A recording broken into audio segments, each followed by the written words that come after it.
નમસ્કાર વિદ્યાર્થી મિત્રો, સ્વાગત છે તમારું YouTube ચેનલની અંદર. ધોરણ 10 ની અંદર ગણિત વિષયમાં પ્રકરણ ત્રીજું આવે છે સુરેખ સમીકરણ યુગ્મ. દ્વિઘાત સુરેખ સમીકરણ યુગ્મ પ્રકરણની અંદર આપણે ઘણા બધા દાખલાઓ અગાઉ પણ ઉદાહરણો જોઈ ગયા.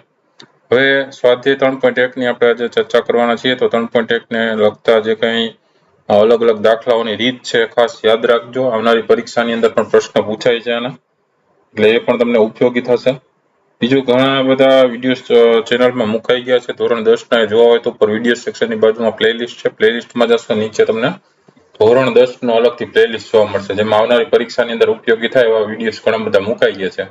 એ ન જોયા હોય ને તો એ પણ તમે જોઈ લેજો, બરાબર. એમાંથી મોસ્ટ એમપી પ્રશ્નો જવાબ છે પૂછાતા હોય છે. ખાસ ગણિતની અંદર રીત છે એ જોઈ લેવી કે કઈ રીતથી દાખલો છે ગણી શકાય છે, બરોબર. જેથી કરીને આપણે અલગ અલગ રકમ જે બદલાવે તો એની અંદર આપણે દાખલાઓ ગણી શકીએ. સ્વાધ્યાય 3.1 નો આજે આપણે પહેલો દાખલો છે એની અંદરના જે દાખલાઓ છે એ જોઈ લેવાના છીએ. તો પહેલો દાખલો છે, નીચેની સમસ્યાઓ પરથી સુરેખ સમીકરણ યુગ્મ બનાવવાનું છે અને તેમનો ઉકેલ આલેખની રીતથી શોધવાનો છે. તો પહેલું તમને એમાં આપ્યું છે આલેખની રીતથી શોધવા માટે કે ધોરણ 1 ના 10 વિદ્યાર્થીઓ ગણિતના કોયડાની સ્પર્ધામાં ભાગ લે છે, બરાબર. હવે જો ભાગ લેનાર છોકરીઓની સંખ્યા છોકરાઓની સંખ્યા કરતા 4 વધારે હોય તો કેટલા છોકરાઓ અને કેટલી છોકરીઓ કોયડાની સ્પર્ધામાં ભાગ લીધો છે તે શોધવાનું છે. આપણે ધારવું પડશે એના માટે. તો જવાબમાં લખી શકીએ કે ધારો કે x છોકરાઓ છે અને y છોકરીઓ છે સ્પર્ધામાં ભાગ લે છે. આથી આપેલ માહિતી પરથી તેના નીચેના બે સમીકરણો આપણે મળશે. 10 વિદ્યાર્થીઓ છે, બરાબર. એમાં આપણે પહેલું એ કીધું કે જો ભાગ લેનાર છોકરીઓની સંખ્યા છોકરીઓ કરતા 4 વધારે હોય તો 10 વિદ્યાર્થી પ્રમાણ 2 x + y = 10 પહેલું સમીકરણ એ થાય. અને બીજું એ કીધું કે છોકરાઓની સંખ્યા છોકરીઓની સંખ્યા છોકરાઓની સંખ્યા કરતા 4 વધારે, તો છોકરાઓને સંખ્યા x છે એના કરતા 4 વધારે, એટલે x + 4 = છોકરીઓની સંખ્યા y, બરાબર. એટલે એ બીજું સમીકરણ તમને મળશે y - x = 4. એ સમીકરણ નંબર 2 કહેવાનું. તો આ બે સમીકરણ તમને મળી ગયા. બે સમીકરણનો આપણે ઉકેલ મેળવવાનો થાય, બરાબર. તો એ સમીકરણનો આલેખ દોરવા માટે આપણે પહેલા તો એનો ઉકેલ શોધીએ, બરાબર. પછી કોષ્ટકમાં લખીએ. તો સમીકરણ 1 છે એના માટે x + y = 10 છે. તો એમાં x = 0 મૂકી દઈએ તો શું થાય? y = 10 મળી જાય, બરાબર. તો અહીંયા કોષ્ટકમાં લખીએ કે x = 0 મૂકીએ તો y 10 મળે છે. હવે x = 5 મૂકીએ તો 5 + y = 10. 5 જમણી બાજુ જાય એટલે 10 માંથી 5 જશે તો y મળશે તમને 5. તો x તમે 5 મૂકો તો y પણ 5 મળે છે. તો આ રીતના બે ઉકેલ તમને મળી ગયા. હવે એની અંદર તમારે સમીકરણ નંબર 2 માં પણ એ જ રીતે કરવાનું છે. y - x = 4 જે સમીકરણ છે એની અંદર x = પહેલા 0 મૂકીએ તો શું થશે? તો y - 0 = 4, તો y = 4 મળશે. અને x = 2 મૂકીએ તો શું થશે? તો y - 2 = 4, એટલે y = 4 + 2, 4 ને 2 6 થશે. તો x ની કિંમત 0 મૂકીએ તો 4 મળે છે અને x ની કિંમત 2 મૂકીએ તો 6 મળે છે y, બરાબર. હવે પહેલી જ વસ્તુ આપણે જોઈએ કે કોષ્ટકમાં આ છે એ આપણા માટે a થશે, 0 અને 10 પોઈન્ટ. પછી b પોઈન્ટ છે એ બીજો પોઈન્ટ આ આપણો 5 5 વાળો, બરાબર. પછી 0 4 વાળો અને 2 6 વાળો, એ બધા પોઈન્ટ આપણે દર્શાવીએ તો પહેલો પોઈન્ટ આવશે 0 10. તો x અક્ષ ઉપર 0 અને y અક્ષ ઉપર 10, એટલે અહીંયા આવશે આ y અક્ષ પોઝિટિવ વાળા 1 2 3 4 ઉપર જશે અને નીચે માઇનસ વાળા. x અક્ષમાં જમણી બાજુ પોઝિટિવ ને નેગેટિવ ડાબી બાજુ x'.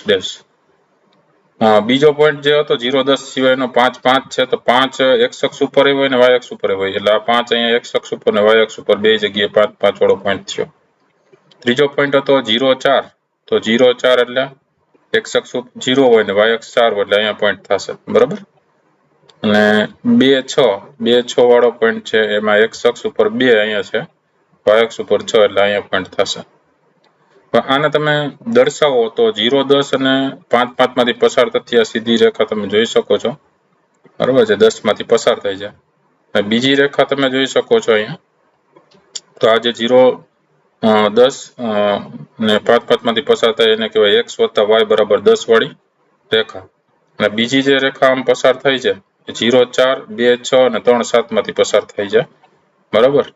તો તો આ એક પોઈન્ટ તમને એવો મળે છે 3, 7 જે બેયની છેદતું એક છેદબિંદુ કહી શકીએ. બેમાંથી એ આપણે એક કોમન પોઈન્ટ મળે છે. તો એ સમીકરણ y - x = 4 નો આલેખ આવી રીતે દોરી શકીએ અને અહીંયા તમને એક ઉકેલ મળે છે 3, 7. તો જવાબ લખી શકીએ કે ઉપરોક્ત આલેખમાં બે રેખાઓ બિંદુ 3, 7 માં છેદે છે. આથી x = 3 અને y = 7 એ આપેલ આપણે મેળવેલ સમીકરણ યુગ્મનો ઉકેલ છે. આમ 3 છોકરાઓ છે અને 7 છોકરીઓ છે એ કોયડાની સ્પર્ધામાં ભાગ લીધો હશે. બરાબર, એ રીતે આપણે 3, 7 જે છે એ પ્રમાણે ટોટલ 10 થઈ જતા. તો 3 છોકરાઓ છે, x વાળો જે ભાગ હતો છોકરાઓ, y વાળો ભાગ હતો છોકરીઓ. તો 3 છોકરાઓ અને 7 છોકરીઓ છે એને ભાગ લીધો હશે.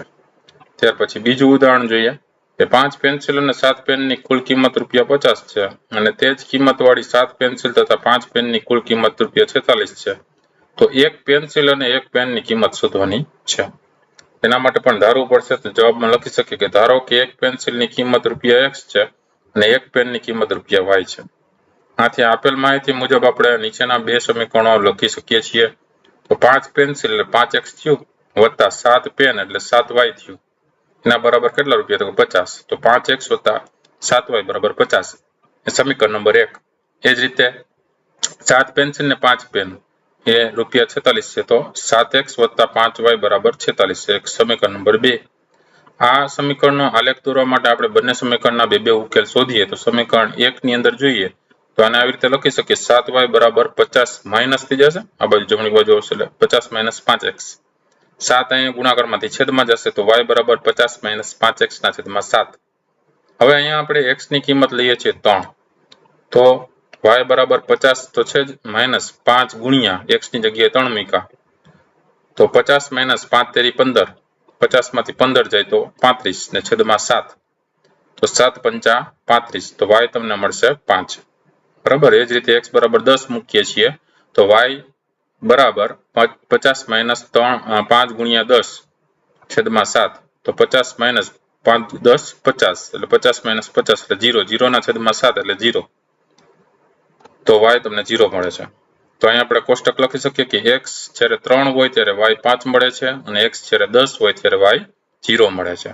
બરાબર, એ જ રીતે સમીકરણ 2 મુજબ આપણે લખવું હોય તો 5y = 46 - 7x છે. તો 5 ગુણાકારમાંથી છેદમાં જશે તો y = 46 - 7x ના છેદમાં 5 લખી શકીએ. હવે x = 3 મૂકીએ છીએ તો y બરાબર શું થશે? તો કે 46 - 7 ગુણ્યા 3 છેદમાં 5. 46 - 7 તેરી 21. 46 માંથી 21 જાય તો 25. 25 ના છેદમાં 5. તો 25 - 25. તો y તમને મળશે 5. એ જ રીતે x = 8 મૂકીએ છીએ તો y = 46 - 7 ગુણ્યા 8 છેદમાં 5. તો 46 - 7 8 56 છેદમાં 5. 46 માંથી 56 જાય એટલે -10 ના છેદમાં 5. તો y તમને મળે છે -2. તો x ની કિંમત જ્યારે 3 હોય છે ત્યારે y તમને મળે છે 5 અને x ની કિંમત જ્યારે 8 હોય છે ત્યારે y ની કિંમત મળે છે -2. તો અહીં આપણે 4 પોઈન્ટ મળી ગયા. પહેલું પોઈન્ટ છે 3, 5. તો 3, 5 આપણે x અક્ષ જમણી બાજુ બધા પોઝિટિવ વાળા, નેગેટિવ ડાબી બાજુ x', પોઝિટિવ y વાળા પ્લસ વાળા છે ઉપરની બાજુ અને નીચેની બાજુ માઈનસ વાળા. તો પહેલો પોઈન્ટ હતો 3, 5 અને બીજો પોઈન્ટ હતો 10, 0. તો 3, 5 ને 10, 0 ક્યાં હશે જોઈ લઈએ. તો 3 x અક્ષ ઉપર હોય અને 5 y અક્ષ ઉપર હોય. 3, 5 એટલે તો આ પોઈન્ટ થયો અને 10, 0 માં 10 x અક્ષ ઉપર હોય, y 0 હોય તો આ પોઈન્ટ થયો. તો આ 3, 5 વાળો પોઈન્ટને આપણે જોડીએ છીએ તો આ રીતની રેખા મળે છે. એ રેખા છે 5x + 7y = 50 વાળી. બરાબર છે. અને બીજો જે પોઈન્ટ નીચેનો જે કોષ્ટક હતો એમાં એક પોઈન્ટ છે 3, 5 અને બીજો પોઈન્ટ છે 8 - 2. તો 3, 5 વાળો પોઈન્ટ તો આ જ છે અને 8 - 2 છે તો x અક્ષ ઉપર 8 હોય અને y અક્ષ ઉપર -2 હોય નીચે. તો અહીંયા આવશે તો 8 - 2 થશે. તો અહીંથી જે રેખા દોરીએ છીએ 3, 5 અને 8 - 2 આવી રીતે દોરી શકીએ. તો એ થશે 7x + 5y = 46 વાળી રેખા. હવે તે બે રેખાઓનો છેદબિંદુ મળે છે તમને 3, 5. બરાબર, બેનો કોમન પોઈન્ટ છે, સામાન્ય બિંદુ. તો જવાબ લખી શકીએ કે ઉપરોક્ત આલેખમાં બે રેખાઓ બિંદુ 3, 5 માં છેદે છે. આથી x = 3 મળે અને y = 5 મળે. એ આપણે મેળવેલ સમીકરણ યુગ્મનો ઉકેલ છે. એક પેન્સિલની કિંમત ₹3 છે. x એટલે પેન્સિલ અને y એટલે પેન. તો એક પેન્સિલની કિંમત ₹3 છે અને એક પેનની કિંમત ₹5 છે. આ રીતે જવાબ લખી શકીએ છીએ. તો હવે આલેખની તમને કહે તો એ રીતે દાખલા ગણવાના થાય. બરાબર, સમજી લેજો બરોબર. તો આવા ઘણા બધા વિડીયો ચેનલ પર મુકાતા રહેતા હોય છે. વિડીયો ગમ્યો હોય તો લાઈક કરજો, તમારા મિત્રોને વિડીયો શેર કરજો, એમને પણ માહિતી મળશે કઈ રીતે દાખલાઓ ગણવાના છે. ખાસ રીત શીખી લેજો. ફરી પાછા નવા વિડીયો સાથે મળીએ. ત્યાં સુધી તમારી કાળજી રાખજો. નવા વિડીયો જોતા રહેજો, જ્ઞાનમાં વધારો કરતા રહેજો. Thank you very much and take care.